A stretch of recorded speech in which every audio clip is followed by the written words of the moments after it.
get onto the sidewalk now, you will be arrested for disorderly conduct.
Hate has no place in our city.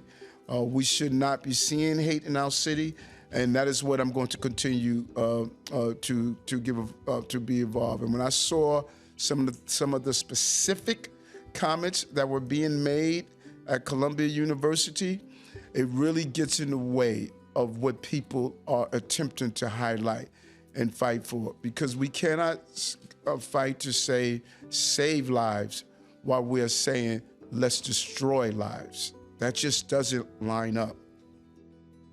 The number of bottles that were thrown, chairs thrown at them, people who peacefully protest for an issue, they're not throwing bottles and chairs. And so we know that we have acknowledged and saw across the country, there are people who come, have nothing to do with the issue, and they want to aggravate. Now, if those police officers didn't show a high level of discipline, this could have been an ugly situation. We ask that you gather back here so we can clear some things up, make sure everyone's on the same page, and everyone feels good about moving forward. Does that make sense? Yes. All right, let's do it. 1, 2, 3, 4.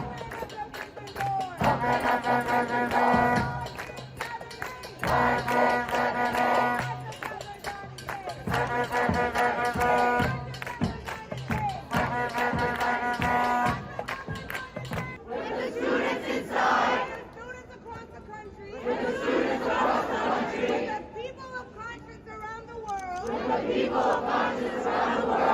our sisters and brothers in Gaza. With our sisters and brothers of oppressed people across the world. And we're not backing down. Look at NYPD in the face. And tell them that we are not backing down.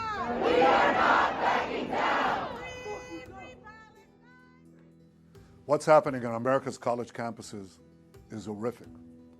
Anti-Semitic mobs have taken over leading universities. They call for the annihilation of Israel. They attack Jewish students.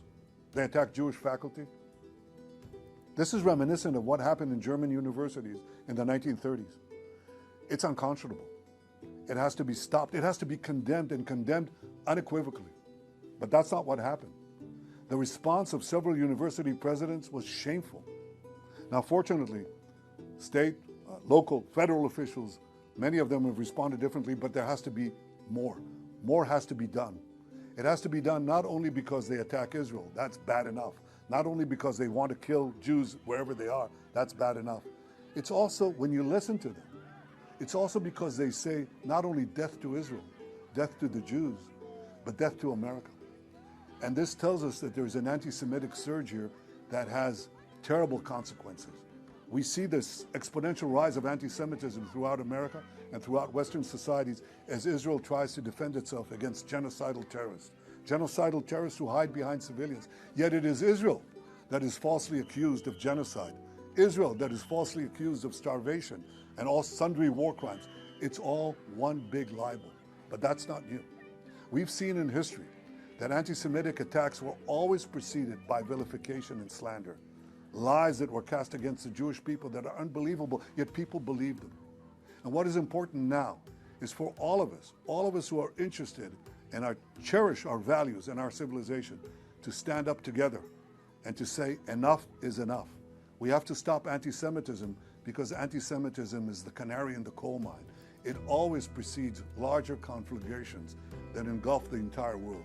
So I ask all of you, Jews and non-Jews alike, who are concerned with our common future and our common values, to do one thing. Stand up, speak up, be counted. Stop anti-Semitism now.